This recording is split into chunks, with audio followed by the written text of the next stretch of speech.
Bom dia. Hoje o tema da nossa palestra, ele está lá no capítulo 5 do Evangelho segundo o Espiritismo, que é o capítulo Bem-aventurados os aflitos, né? Ele é o maior capítulo do Evangelho, né? Por quê? Porque ele é o capítulo que vem nos esclarecer as nossas aflições, os nossos sofrimentos, as nossas dores. E por estarmos no mundo de provas e expiações, elas não são poucas, né? Então, talvez por isso Kardec tenha feito dele o maior capítulo do Evangelho, né? Para esclarecer tudo isso. E o tema que nós vamos discorrer hoje, dentro desse capítulo, nós vamos trazer aqui a visão da doutrina espírita sobre o aborto e a eutanásia. Muitas vezes no nosso dia a dia nós temos muitas dúvidas, né, sobre vários assuntos, né,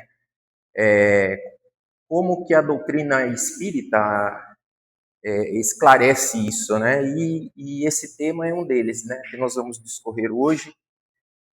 E por ser um tema que traz muita informação, enfim, se vocês tiverem dúvida, não deixem a dúvida passar, levanta a mão, a gente faz a pergunta e esclarece, tá?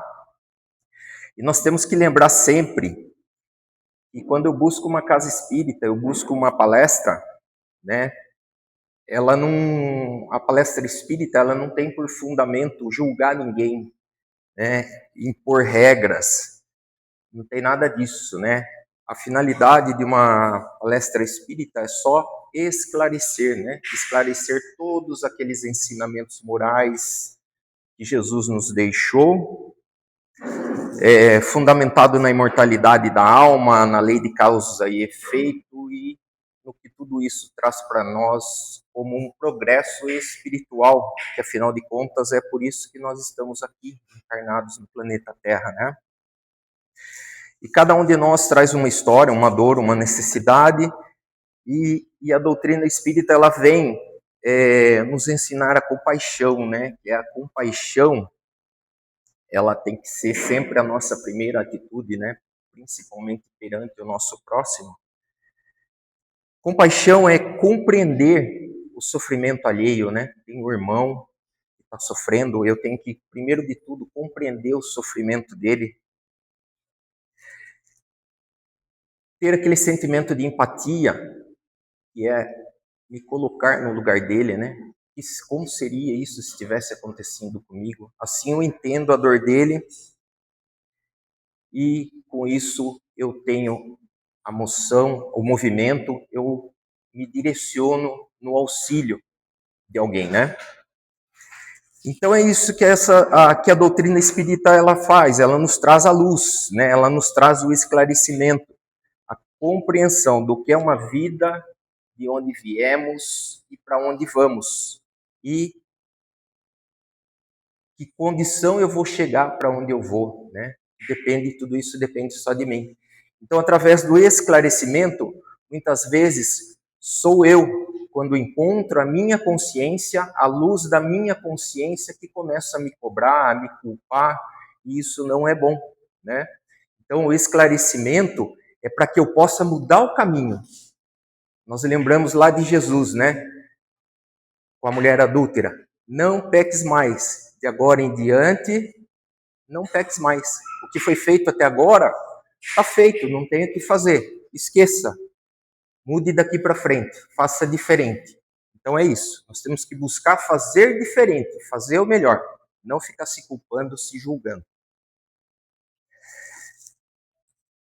Então, com a doutrina espírita, os esclarecimentos fundamentais que nós temos é que existe um Deus, que esse Deus ele não é uma pessoa que julga, que castiga. Deus é uma inteligência que rege o universo através de suas leis, da lei de causa e efeito.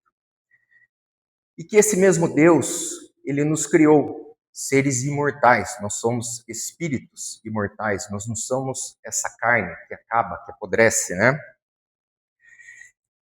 Só que ele nos criou, quando ele nos criou simples e ignorantes, sem conhecimento algum. Para quê? Para que eu possa aprender e conquistar pelos meus próprios esforços. Por quê? Porque quando eu aprendo por mim mesmo, eu conquisto o conhecimento, eu conquisto o aprendizado, e isso não há nada que tire de mim, né?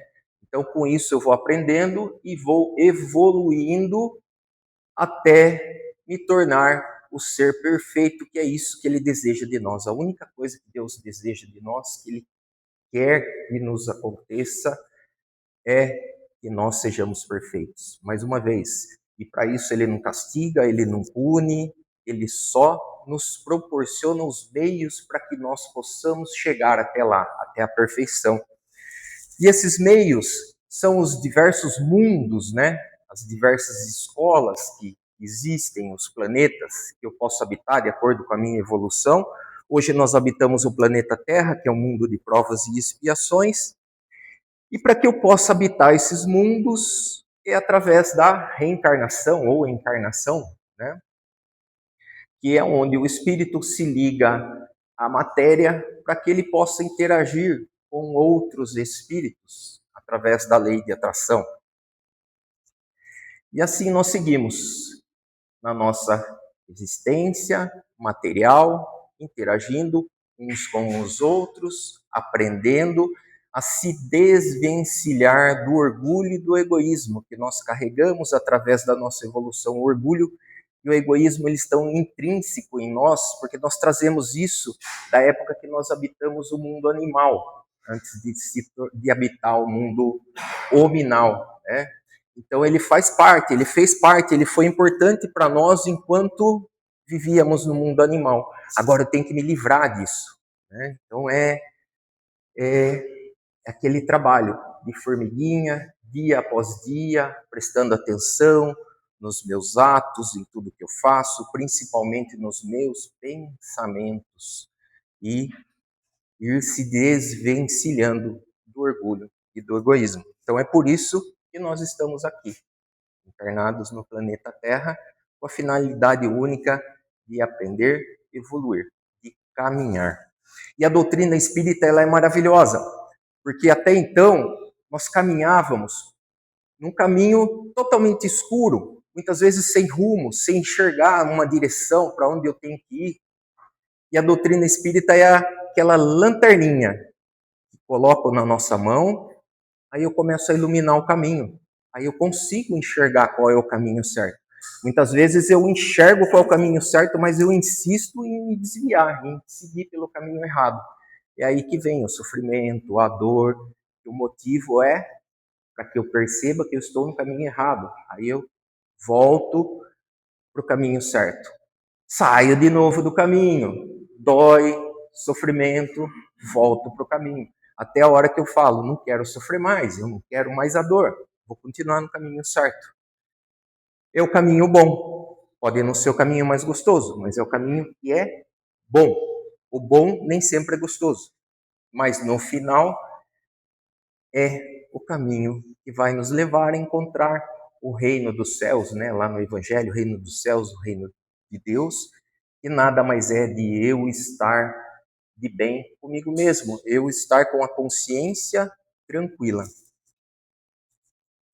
Então, lá no capítulo 5, Bem-aventurados os aflitos, Kardec ele nos convida a reler essas bem-aventuranças de Jesus, né? Bem-aventurados os que choram, porque serão consolados. Bem-aventurados os sedes e famintos por justiça. Enfim, o que isso quer dizer, né? Ele quer dizer que esse consolo, ele nos mostra que o consolo, bem-aventurados os aflitos, né? Felizes os aflitos, felizes os que sofrem, né? Como pode ser felizes os que sofrem? Eles são felizes os que sofrem porque o consolo, ele vem da compreensão. A partir do momento que eu começo a entender essa lei de Deus, a lei natural, a lei de causa e efeito, eu entendo que essa dor, que esse sofrimento, ela não é inútil, é ela que me faz evoluir, ela que me proporciona o aprendizado.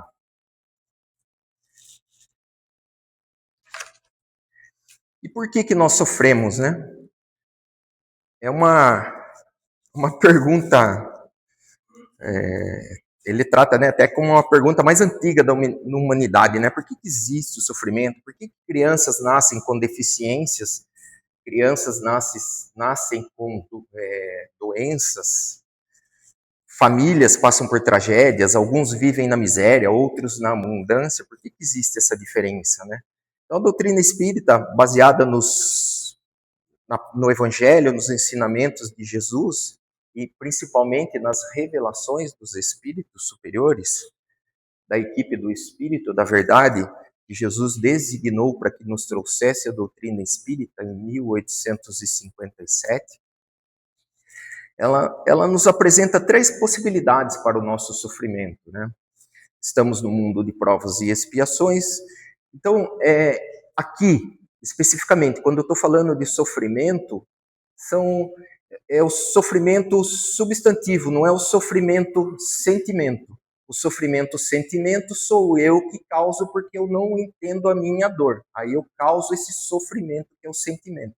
Mas aqui, no caso, esse sofrimento, ele é o substantivo, ele é a dor, né? Ele pode ser uma prova, porque eu tenho que reencarnar e cada vez que eu venho para o planeta Terra, nós estamos falando do planeta Terra, eu tenho que escolher por quais provas eu vou passar na minha reencarnação, no meu retorno à vida material, né?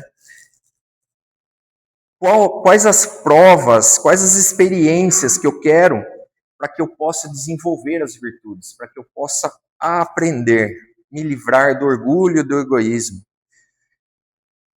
Eu escolho quem serão os componentes da minha família, quem serão os mais próximos, com quem eu vou me relacionar. Então, tudo isso é uma programação. Ah, é desse jeito, desse jeito, desse jeito? Não, nós temos o livre-arbítrio. A cada passo que eu dou na minha caminhada, na minha jornada, eu posso mudar. Então, não é uma programação assim, eu vou... A família, lógico, né? Ela é uma.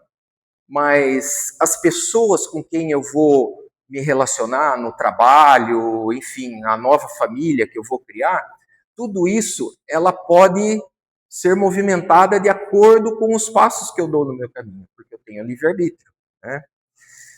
Então, o sofrimento, outro motivo de dor que eu posso ter, é a expiação, mundo de provas e expiações, que a manifestação dela é física, né, no corpo físico.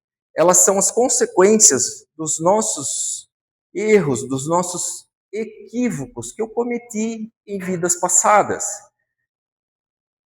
Porque eu quis? Não, porque eu desconhecia, eu não sabia qual era o caminho certo, eu não tinha lanterninha, eu estava caminhando no escuro. Então eu pisei em algum lugar errado, eu só trilhei o caminho errado, sem culpa, eu não sabia, né? Mas como a lei é de causa e efeito, houve uma causa, tem um efeito, então eu tenho que reparar. Se eu caminhei, trilhei o caminho errado, eu tenho que voltar pelo mesmo caminho para pegar o caminho certo. É só isso. É isso que é a expiação. E o sofrimento ele pode estar dentro de uma missão. Tem almas que assumem dores para servir de exemplo, para despertar a compaixão nos outros, para cumprir uma missão de amor que só pode ser exercida na fragilidade. Um exemplo que eu gosto sempre de citar disso é da Madre Teresa. Madre Teresa, ela tinha metade de um pulmão, dormia sentada, porque senão, se ela deitasse, ela não conseguia respirar.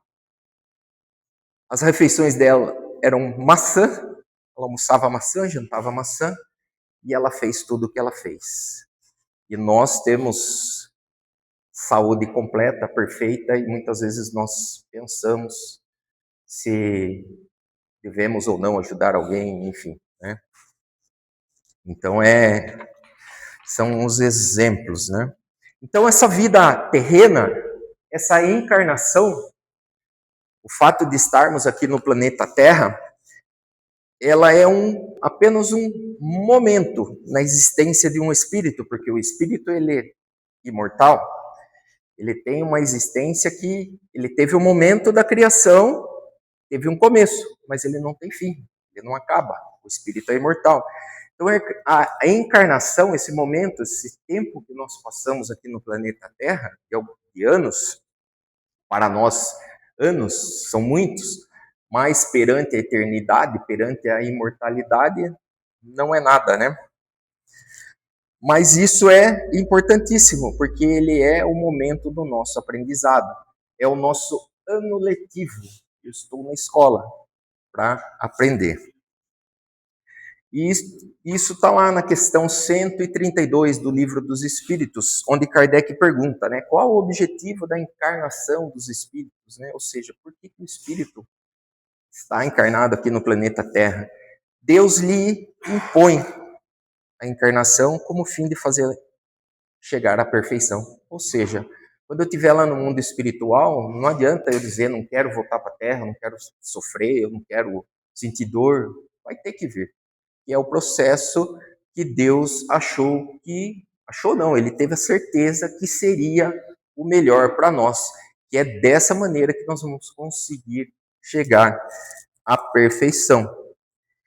E para isso eu tenho que passar por todas essas vicissitudes da existência material. E é nisso que é o que nós acabamos de falar da expiação, né?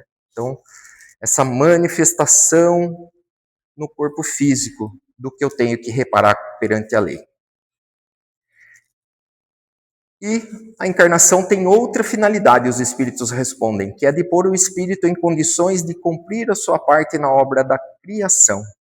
Para executá-la é que em cada mundo ele se torna um instrumento em harmonia com a matéria essencial desse mundo, ou seja, eu uso a matéria do mundo que eu estou encarnado, nós aqui no planeta Terra usamos essa matéria, que é o nosso corpo, que é o que vai fazer nós cumprirmos a missão,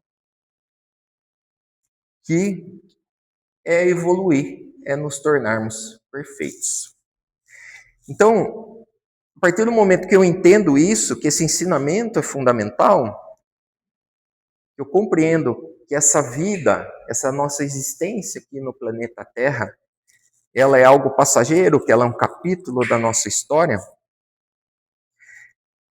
eu tenho que ter a certeza que ela é preciosa, que ela é importantíssima e que ela é essa oportunidade que eu tenho, que é de progredir, de reparar, de voltar para o caminho certo e aprender o amor, aprender a amar. E que qualquer forma minha ou de outro em relação a mim de interferir nessa existência terrena, de abreviá-la ou impedir que ela aconteça, é intervir no plano de um espírito imortal, um espírito que, quando esteve lá no mundo espiritual, na erraticidade, passou anos, talvez séculos, planejando a reencarnação, esperando que todos os membros de uma família se unissem, estivessem encarnados no mesmo momento, para que ele possa vir e fazer parte dessa família. Então, imaginemos o tamanho da intervenção que é essa. Então, não é simplesmente uma decisão banal, ela é uma decisão que vai trazer consequências espirituais profundas. E lembramos sempre que Deus ele não quer o nosso sofrimento. Ele quer que nós aprendamos, nós evoluamos. E a compaixão, ela é uma ação importantíssima dentro disso. E tem uma diferença entre aliviar o sofrimento e suprimir, tirar uma vida. Né? Aliviar o sofrimento material é uma coisa e eliminar uma vida é outra. E para começar a compreender isso daí, a reencarnação Em que momento começa a união do espírito a um corpo? Questão 344 do Livro dos Espíritos. Kardec pergunta aos espíritos, né? Então, em que momento que a alma, né, ele chama de alma, se une ao corpo? A união já começa na concepção. Então, quando tem a fecundação do óvulo, já começa essa união. Mas ela só se completa no momento do nascimento. Só que até essa união na fecundação, é aquilo que nós estávamos falando há pouco, o espírito ele vem planejando, ele vem planejando as provas, ele vem planejando em que família ele vai pertencer, ele se aproxima da família. Tem algumas pessoas que são médios, muitas vezes, eu vi uma criança perto de você, vi uma criança perto de você, daqui a pouco está grávida. Né? Acontece muito isso. Então ela se aproxima da família já antes da reencarnação, enfim, e vai tendo todo esse planejamento. E ali que ela já começa a determinar. Então, na fecundação, fecundou o óvulo, ela já começa a moldar aquele corpo, né? As expiações, as doenças, as deficiências que aquele corpo precisa para que aquele espírito possa passar pelaquela expiação, para que ele possa aprender da melhor maneira, reparar os seus equívocos. É só isso. Então, o espírito, continuando a questão, né? O espírito designado para habitar o corpo se liga por um laço fluídico que cada vez mais vai se apertando até o instante que a criança vê a luz, né? Até o instante em que ela nasce. Então, o grito que então escapa de seus lábios anuncia que ela se conta no número dos vivos e dos servos de Deus, né? Servos de Deus, todos nós somos servos de Deus. Como nós vimos na outra questão, nós trabalhamos, nós somos parte da obra da criação. O espírito, então o espírito ele já se começa a ligar ao corpo embrionário desde a concepção, e essa ligação ela vai se consolidando conforme o nenenzinho vai crescendo dentro da barriga, os laços vão se fortalecendo até que ele nasce, né? No caso de um aborto espontâneo, não é regra, não existe regra na doutrina espírita, não é assim. Mas na maioria das vezes é algum espírito que não queria reencarnar, ele foi trazido pela lei para a reencarnação, e aquele corpo estava começando 1 mês, 2 meses, e aquele espírito abandonou o processo de retorno, o processo de reencarnação, aí a mãe tem um aborto espontâneo. A maioria das vezes ela nem sabe que teve um aborto, né? 1 mês, 2 meses. Né? Então aí aquele espírito, para ele se adaptar ao planeta de novo, ele precisa ver 1, 2 vezes acontecer isso até ele se firmar e efetivar a sua reencarnação, o seu retorno ao planeta, né? Então, lembremos sempre, né, que é um projeto espiritual gigantesco que está em curso. É um espírito que está ali, esperando essa encarnação, foi atraído pelos laços de afinidade, enfim, de missão ou de expiação, e que necessita, que implorou por aquele momento, implorou por esse retorno ao planeta. E o aborto, ele é justamente uma interrupção dessa missão, né? O espírito que teve essa oportunidade, que chegou, então, sob a ótica espírita, isso é interromper o processo de encarnação de um espírito que escolheu ou que foi designado para aquela família. Mas isso não significa que a mãe que passa por essa situação, ela é culpada ou condenada. O espiritismo não condena nada, né? Significa que vai ter consequências espirituais e que no tempo certo, na hora certa, haverá um momento de confrontar tudo isso e que vai ser reparado. Todos têm a oportunidade de reparar os seus equívocos. Só isso, tá? E lá na questão 359, Kardec pergunta: no caso em que o nascimento de uma criança É outra dúvida que nós temos, né? Pode acontecer. Lá em 1857, né? Kardec já fez essa pergunta. No caso em que o nascimento de uma criança puser em perigo a vida da mãe, haverá um crime em sacrificar a criança para salvar a mãe? Aí os espíritos respondem: é preferível sacrificar o ser que ainda não veio do que sacrificar alguém que já está no caminho, já está encarnado, né? Ou seja, que já está matriculado na escola, que já está ali aprendendo, enfim.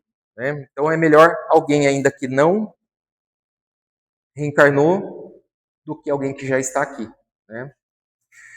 Então a doutrina, ela não ignora a realidade humana. Por isso que a gente fala, não existe regra, tem casos e casos. Tudo isso é consciencial. Tem gestações que são resultantes de violência. Nós já falamos aqui, o caso que a vida da mãe está em risco, situações de extrema pobreza, abandono, desespero, enfim. Né? Então tudo isso é levado em conta. Não é uma regra, é assim. É desse jeito, não é assim. Tá? Não existe culpa, não existe castigo, não existe punição. E o Espiritismo, ele só é uma escola. E como escola, ele, além de ensinar como é a lei de Deus, né, como essa lei age, ela nos ensina, de novo, né, a compaixão, é nós entendermos cada um, eu direcionar os meus sentimentos, o meu amor, e entender, e compreender o sofrimento do outro e eu auxiliá-lo como eu puder. Então a vida humana, resumindo, a vida humana ela é sagrada, porque é uma oportunidade de progresso que nós temos, é a oportunidade de progresso de uma alma imortal, de um espírito imortal. E o aborto voluntário, sob a ótica espírita, ele interrompe esse projeto. Mas nenhuma alma está além da misericórdia divina. O caminho é sempre o de responsabilidade, o arrependimento sincero e a reparação ela é feita pelo amor. Mais para frente, quando eu estiver em condições, eu vou consertar tudo isso, tá?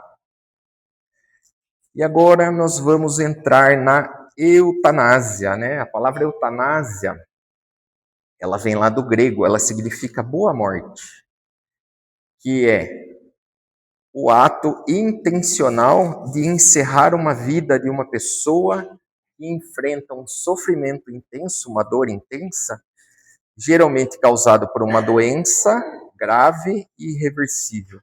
Ela pode ser ativa, tem a eutanásia ativa, que é quando o ser está consciente e, de alguma forma, é administrado algum medicamento ou algo ali que vai interromper a vida.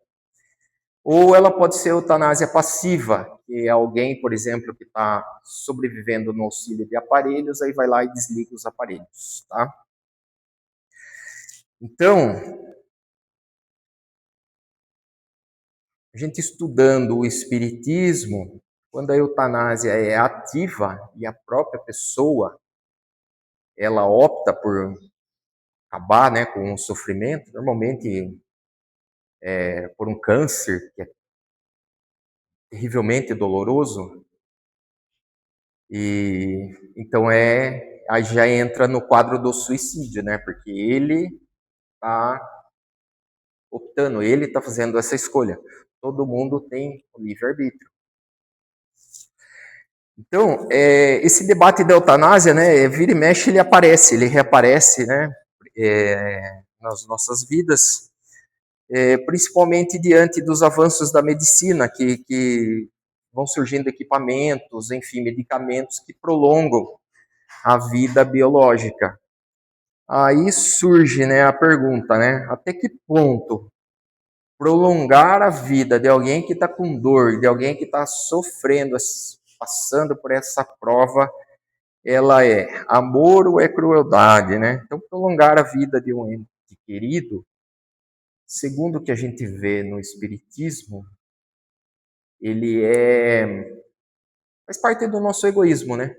Porque eu não quero que ele morra, eu quero que ele fique comigo, né? Mas qual é a vontade dele, né? Muitas vezes, se tiver inconsciente ainda, né? Qual é a vontade dele? Um exemplo disso é um paciente que está no hospital, os rins estão paralisando. Ele está com uma doença irreversível, ele está com dor. Vamos usar de novo o câncer como exemplo. Tem um câncer terminal, está com dor e os rins estão paralisando. Você pode colocar um equipamento lá de hemodiálise que vai filtrar o sangue e vai levar essa vida mais para frente um pouco. Mas até que ponto isso é viável, né? Eu vou estar prolongando uma dor, prolongando um sofrimento, porque eu quero que o outro que está ali fique comigo. Também estou indo contra a lei de Deus, né? Que é aquela, faz parte da programação dele, aquele momento do desencarne, foi tudo programado quando ele veio no planeta Terra. Então, eu prolongar isso, tá certo, né? E por que que alguém chega no ponto de interromper a vida, seja ela pelo suicídio, pela eutanásia, né? Por que que alguém chega? Ela não pensa simplesmente que vou acabar com a minha vida à toa, porque eu quero. É porque ela imagina que quando ela vai acabar com a vida, com a existência terrena, ela vai acabar com a dor, ela vai acabar com o sofrimento. E nós lembramos sempre aquilo que nós falamos no começo, nós somos espíritos imortais, então nossa vida ela não acaba no túmulo.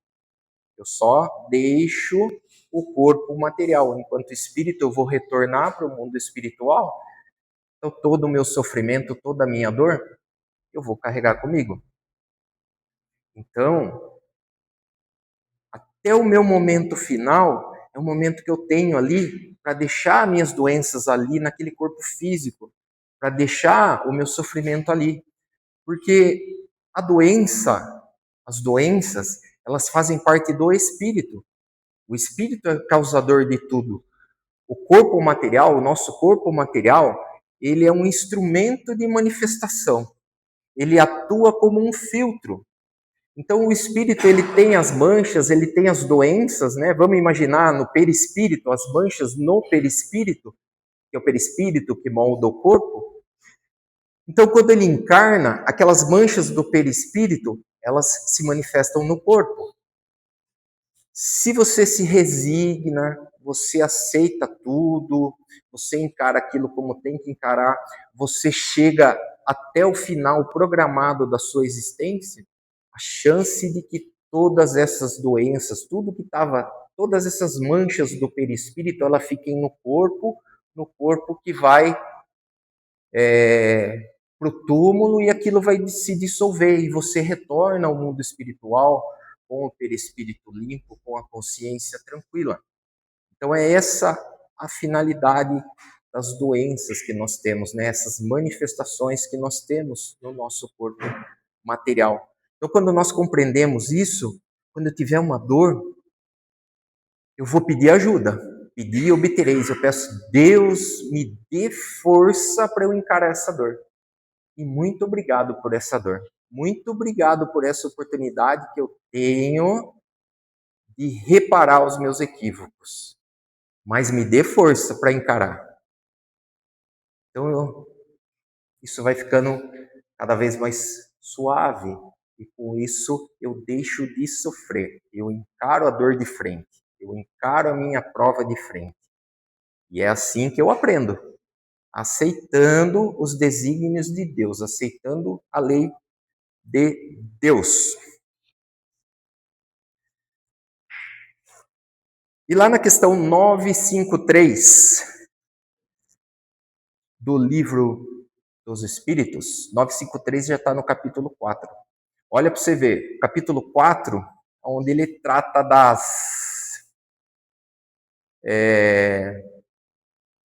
Da lei de causa e efeito. O livro chama Das Esperanças e Consolações. Que é algo mais consolador que isso? Capítulo 4 do Livro dos Espíritos. Das Esperanças e Consolações. Não é dos castigos, das culpas, né? Das esperanças e consolações. Então, lá na questão 953, Kardec pergunta: quando uma pessoa vê diante de si uma morte inevitável e terrível, ela será culpada se abreviar por alguns instantes o seu sofrimento, apressando voluntariamente a morte? Eu sei que eu vou morrer, eu estou com uma doença, o médico falou que eu tenho 1 semana de vida. Se eu interromper antes? Aí os espíritos respondem: sempre se é culpado por não aguardar o tempo fixado por Deus para a existência. Sempre é culpado, vamos trocar essa palavra por responsável. Sempre se é responsável por não aguardar o tempo fixado por Deus na existência. Por Deus, não. Quem fixou o tempo fui eu, né, na minha programação. Eu fixei dentro da lei de Deus. Além disso, quem poderá estar certo se esse tempo, se esse finalzinho da minha existência, apesar das aparências, apesar de eu achar que eu não sirvo para nada, que eu estou doente, que eu estou de cama, esse tempo, ele é aquele tempo que muitas vezes eu posso interromper, mas é nesse tempo que viria aquele socorro inesperado de Deus, que nós nem, muitas vezes pela nossa falta de fé, falta de acreditar, nós nunca esperamos, né, que esse socorro venha, né? Então, esse é o tempo que aquele socorro, que aquele consolo divino, né, através dos espíritos trabalhadores do bem, os espíritos de luz, venha acolher. Aí na questão 953A, Kardec, como se não bastasse, ele foi e perguntou de novo, né? Compreende-se que, em circunstâncias habituais, o suicídio seja condenável, mas figuramos o caso em que a morte é inevitável, está ali no finalzinho, só é abreviada por alguns instantes, como se ele estivesse perguntando assim para os espíritos, mas certeza, né? Aí eles respondem, é sempre uma falta de resignação e de submissão à vontade de Deus. Então, quando eu faço isso, eu não estou, aquilo que nós acabamos de falar, não estou aceitando o que está acontecendo comigo perante a lei de Deus, ou seja, estou indo contra, eu estou querendo discutir a lei de Deus, que é soberana e suprema, né? Aí ele pergunta na 953B, mas então quais são as consequências do ato? Como sempre, de acordo com as circunstâncias, uma expiação proporcional à gravidade da falta. De novo, não é regra. Pode acontecer. Por exemplo, muitas vezes a pessoa tinha que desencarnar com 83 anos. Chega ali com 80, ela comete um suicídio, enfim, ela interrompe a vida. Muitas vezes pode acontecer, não é regra, é uma criança que nasce, reencarna e vive até os 3 anos. Ele passou ali aquele período de tempo para completar uma encarnação passada. Pode acontecer, tá? Não é regra, mas é um exemplo. Então, aquele sofrimento, aquele momento de dor que podemos ter no leito de morte, né, chamando leito de morte, enfim, aqueles momentos, né, finais de uma doença ali, ele é um momento que ele pode ser redentor. E ele serve, ele é uma prova, né, ele é uma prova de resignação. Para quem está doente ali, para quem está deitado naquela cama, ele é um exercício final de paciência e confiança em Deus. É eu aceitar a lei divina, eu aceitar Deus e eu confiar e eu crer que existe um Deus, né? Então é um aprendizado. E para a família também é uma prova de dedicação e de amor. Né? Quanto eu me dedico, quanto eu estou ali disposto a consolar, a aliviar aquele sofrimento, aquela dor. Então esse sofrimento, quando eu vivo ele com essa dor, quando eu encaro ela, né, com resignação, com fé, ele é um transformador da alma. Tem relatos de espíritos, né, que as horas mais difíceis, aqueles momentos terminais, onde a dor estava mais terrível no corpo físico, aquela dor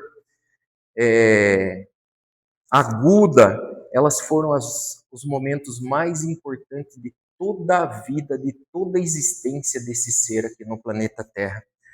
Foram naqueles momentos que ele teve o momento só para si, de fazer uma revisão interior, de fazer uma revisão da sua consciência, de aprender com esses momentos. Ali, através do pensamento, do contato com as pessoas ali, teve momentos de reparações espirituais, são os momentos proporcionados para o perdão, né? Quantos casos a gente não vê de um irmão que está ali no hospital, desacordado, aí daqui a pouco ele acorda, lúcido, bom, a família fica, nossa, ele ficou bom, vai sair do hospital. Aí todo mundo vai lá, pede perdão, perdão por tudo que aconteceu, não sei o quê, não sei o quê. Passa algumas horas, a pessoa desencarna.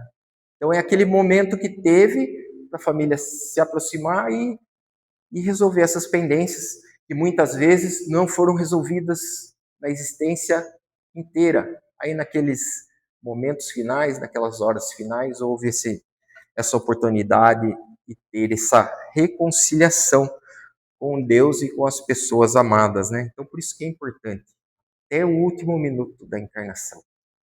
Essa é a importância. E, ao mesmo tempo, não significa que devemos prolongar artificialmente, né? Falando de novo, né? O sofrimento, né?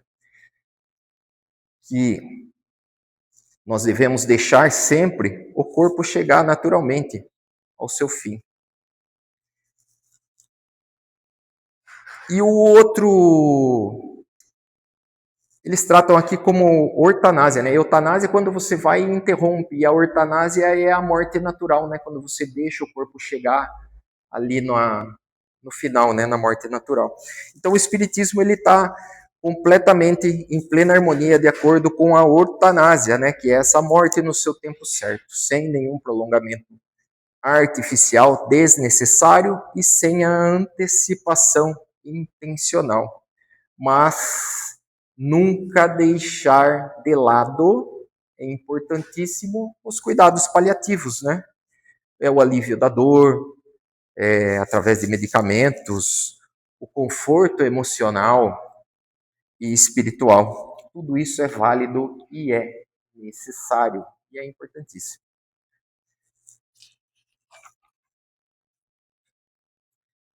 Então, abreviar intencionalmente uma vida para fugir ao sofrimento é interromper aquela prova daquele espírito, daquela alma. E o caminho espírita é o do amor. Então, novamente, né?